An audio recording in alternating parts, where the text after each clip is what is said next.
سلام. یک کدوم دوتا برد.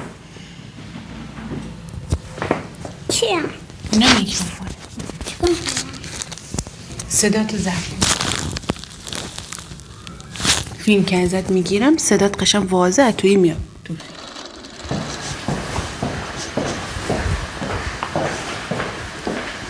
که چرنگی باشه.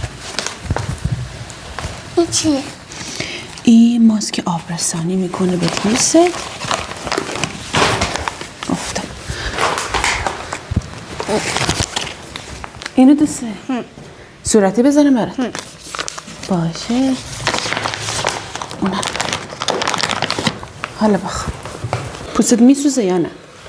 نه. اوکیه؟ خب.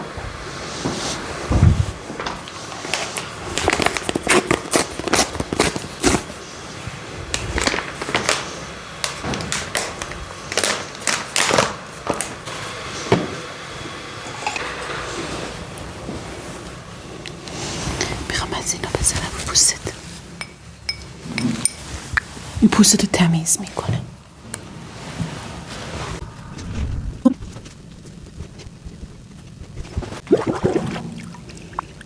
دیگه انتخاب کردی بزنم به پوستت. بیرنگیزه. صورتی دوست داریش؟ یخه. یخ میکنی؟ این ماسک همینه. میزنیم رو پوست مشتری پوستش منافذش بسته میشه، آبرسانی هم به پوستش میکنه، پوستش نرم و لطیف میشه.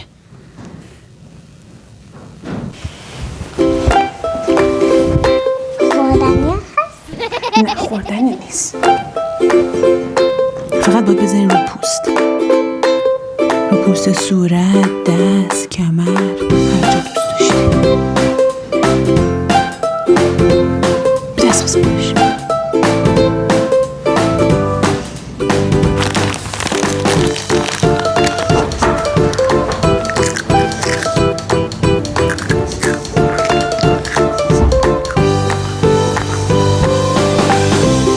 این آبرسان پوستتون نرم و خشکی.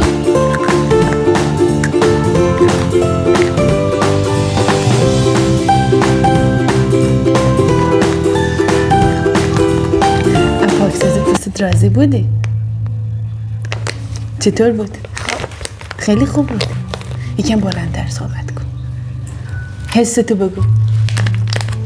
نمیخوای بگی؟ خدا.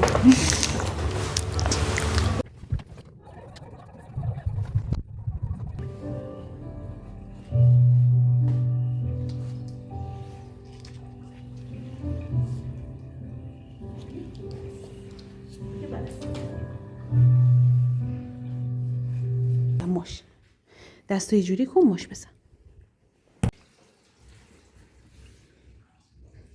این چیه؟